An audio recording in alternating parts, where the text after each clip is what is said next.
Welcome to the Sack of Stats podcast. I am Pam Maldonado, the host, joined by my college football partner in crime, Harry Gagnon of the Against All Odds podcast with Cousin Al. And we are here to bring you the 7 against the spread college football and or NFL contest picks. Harry, we went 4-3 again last week. That is 3 straight weeks of 4-3 cards. That's not terrible, but definitely not good if you're trying to win a contest. What do we got to do, man? What do we got to do? You know what we're going to do? What do we got to do? We got to go 7-0. We're going to go 7-0 this week. You got to go 7-0. 7-0. Let's fire away. What are we doing each week? Just as a reminder, Harry is sharing with me his top 3 picks. Those are automatic locks in. I share with him my 3 picks. Those are automatically locked in. And then we decide together our 7th pick, whether it be in the college football or NFL spectrum. And so let's take a look at some of the plays that you got. First one you have up on the card is UCLA minus 16 versus at Arizona. Tell me why you like the Bruins. I don't dislike this.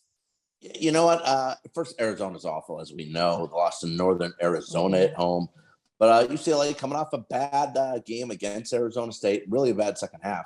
Didn't put any points on the board, but still have a potent offense, averaged 36 points per game. Dorian Thompson-Robinson, it's got 12 total touchdowns this year, just 1 pick. And I love the running back that they got, Zach Charbonneau from Michigan, transfer from Michigan. He's got averaging almost 7 yards a carry. He's got 7 touchdowns.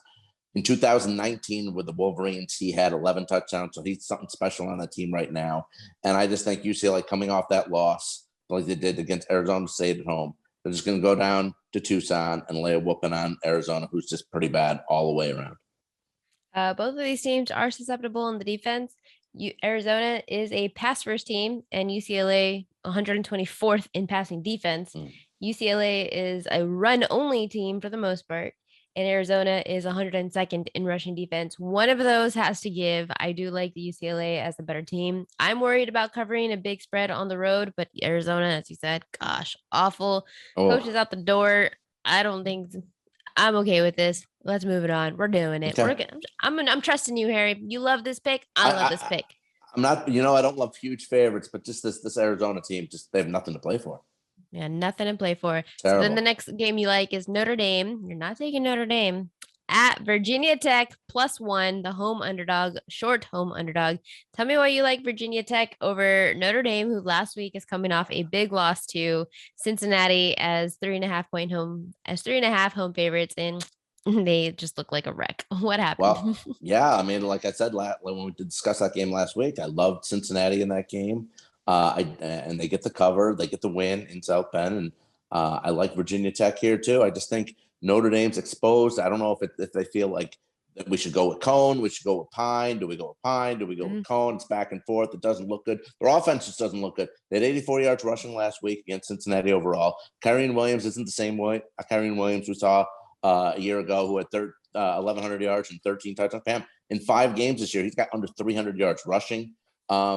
And Virginia Tech, they play great defense, giving up just 15 points a game. And just remember, at the beginning of the season, they held Sam Howell and UNC North Carolina to just 10 points in Chapel Hill. So this is, by the way, it's a weird schedule for Notre Dame too. Only road game in a 7-game span. I think, like I said, I just don't know where their offense is. I don't know where we're going to get any from, especially with that Virginia Tech defense. So I think Notre Dame loses 2 in a row. I know that I loved Notre Dame last week, but I largely undervalued the quarterback change and Cone. He was coming into this game injured, which is why they had a 3 quarterback rotation. Pine, Cone, Buckner, all of them, 2 interceptions between the 3. Had we had a healthy Cone, I think we would have seen a different outcome, but that wasn't the case. What's coming into play for this for me, I do like Virginia Tech in the spot as well, because Virginia Tech is a top 10 pass rush, and we know that Notre Dame's offensive line is just gosh darn awful. That is the reason why they're throwing picks. That's the reason why they can't get downfield last week at least. Cincinnati, they were 99th in the pass rush, and people are coming into this thinking that was a good team. It wasn't. They just caught Notre Dame in a good spot. Virginia Tech, the much better pass rush there. I agree with this pick. Okay. The third game that you like is Nebraska catching +3.5 at home to Michigan. Now, this one is a little worrisome for me because Nebraska is a team of one. This is solely dependent on Adrian Martinez, the quarterback for Nebraska, having a good game. If he doesn't throw interceptions, if he doesn't have turnovers, then yes, I love Nebraska in this spot. But when you have a team of one, Adrian Martinez doing it all, he's passing it, he's running it. I can't trust it. But why do you like Nebraska at home? Martinez is having a fantastic season so far, stats wise. Similar to what he did when he was a freshman in Nebraska. I just think I'm not sold on Harbaugh. I'm not sold on the Wolverines start. Look, I just think that they won on the road last week against the Wisconsin team who we're finding out is just miserable. They're awful. They really are. One of the worst Wisconsin teams we've seen in a long time. So Michigan still hasn't played anybody, in my opinion. And since Nebraska, Scott Frost has to prove something here. Since that Illinois loss, they've gone 3-2, but their 2 losses were against Oklahoma in Norman by 7. And then the very next week in East Lansing against Michigan State in overtime. And Michigan State's rolling right now. So that was a very impressive game that they played, even though they lost. I think this is a situation where getting more than a field goal, I think Nebraska gets up for this game. Scott Frost is ready for this for his team. And I think they do a number on Harbaugh. And I think they win the game straight up. But even if they don't, I love the 3.5 in case Michigan somehow sneaks back late. I'd still like Nebraska with a 3.5. I really like it. And if you look at the strength of schedule for Michigan, they played a MAC team, Washington, who was just god awful to there at the beginning of the season. Another MAC team, Rutgers and Wisconsin. This is a terrible slate of teams that they have faced. A little bit of overvalued here on the road. Pam, they could have lost to Rutgers. They only beat them by 7 at home, and Rutgers they could have lost to Rutgers. Yeah. No, you're exactly right. Did last week. Yeah. And they were completely shut out in that second half. You were absolutely right. I do love this play. I may end up playing Nebraska. Almost made it to my underdog article for the week, and I got a little scared. You got to trust it. I do like Nebraska as well.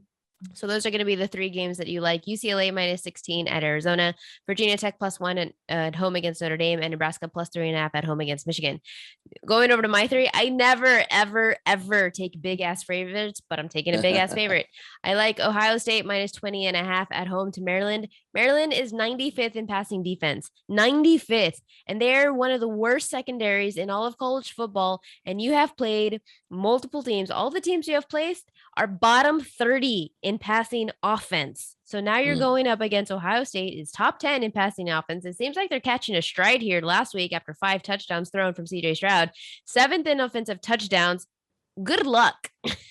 Yeah. I see this being easily. I'm not sure that Maryland's going to be able to put up points. Maybe they'll put up 17 max, but I definitely see Ohio State here scoring minimum 40. What do you think about Ohio State at home? How can you not, like you said, you mentioned Stroud, 5 touchdown passes. Meanwhile, Tua's brother on the other side for Maryland threw 5 picks against Iowa last week. I expected Maryland to play better, really, on national television. Friday game, I really thought they'd play better. They were awful against Iowa. And in this situation, I just think that Ohio State's obviously too strong. Stroud looks great, and they can force turnovers too. And like I said, Tua's brother Talia had 5 picks. It could be bad news for Maryland quick.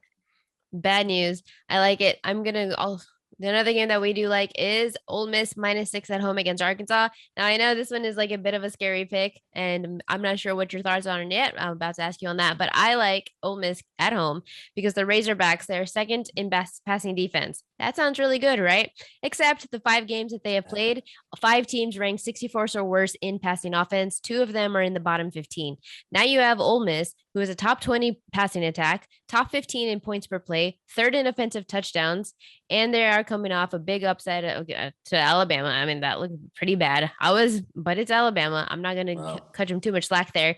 And yes, Arkansas did win this game 33-21 last year, but I don't know if anybody recalls. I do because I watched everything.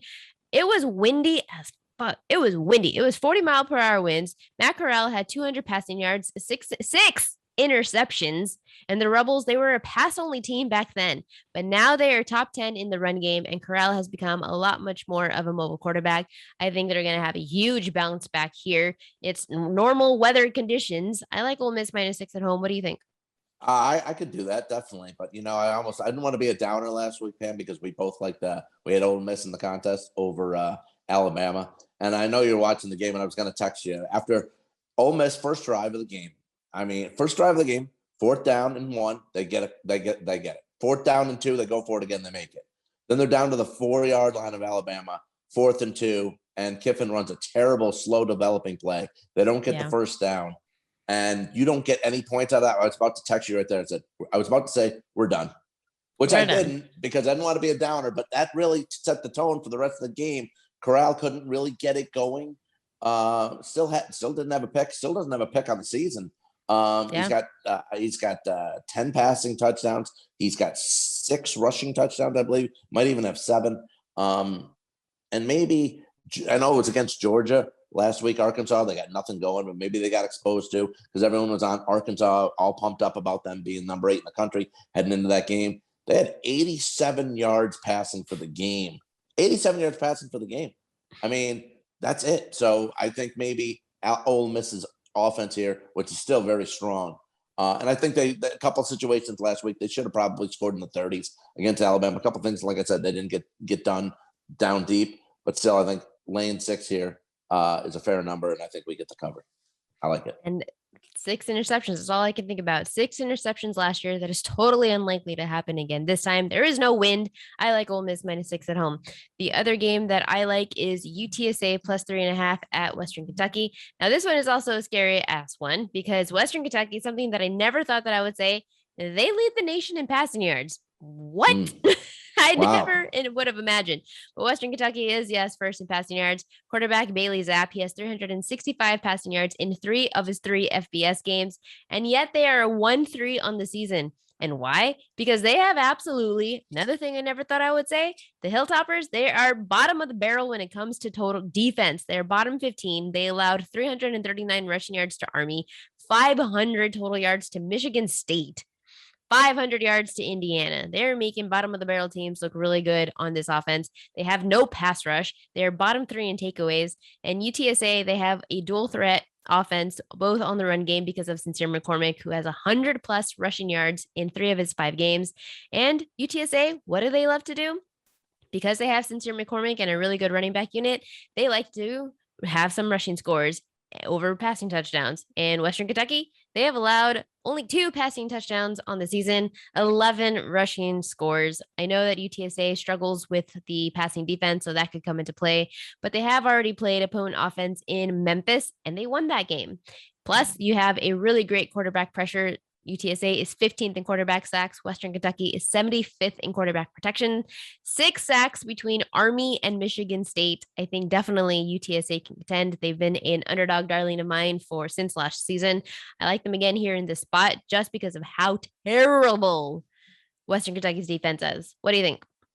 Yeah, I mean, you're right. Western Kentucky's passing is really good, but the reason why is because their defense is so terrible. In the last 3 games, they're giving up an average of 40 points a game, like you said, to Army, Indiana, and Michigan State. UTSA 5-0 right now this season. They haven't lost. They've looked good in their games.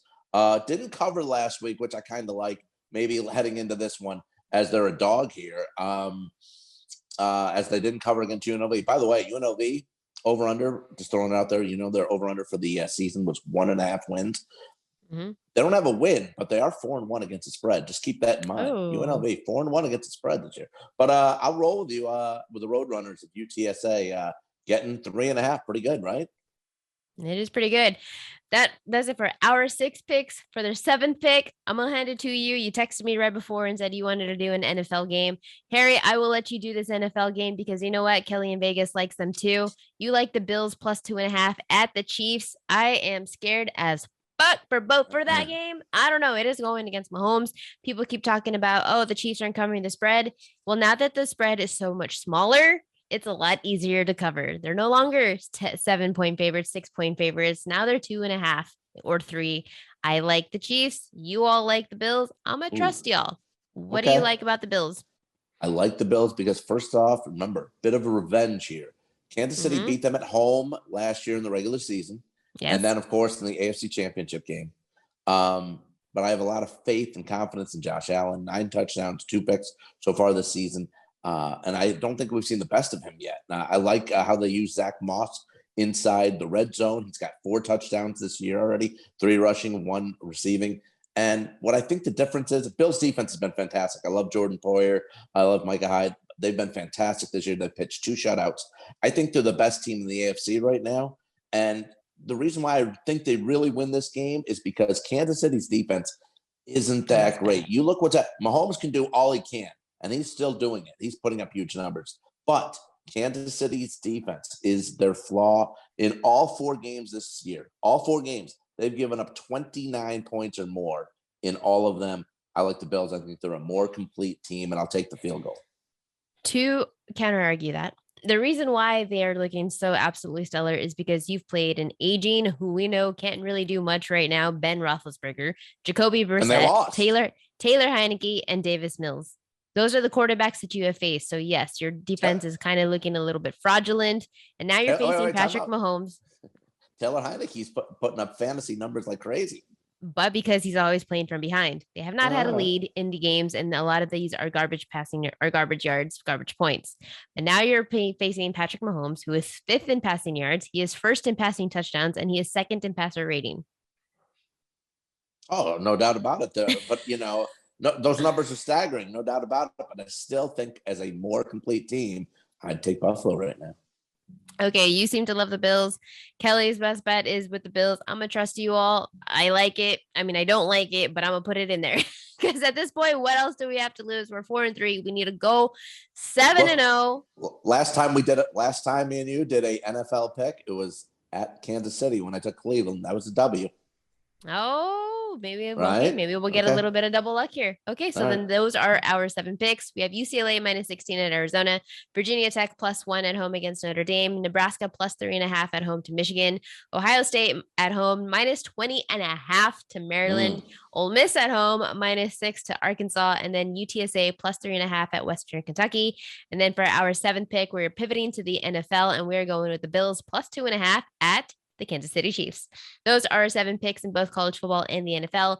Do make sure to check out Harry's work on bestbetcorner.com and extrapoints.com, and on the Against All Odds podcast with Cousin Sal. You can follow him on Twitter at AAOHarry. You can follow me on Twitter at Pamela M35. Harry, my man, thank you for joining me again this week. Can't wait to do it again next week. Always. Thanks, man. See ya. That does it for another episode of Stack of Stats.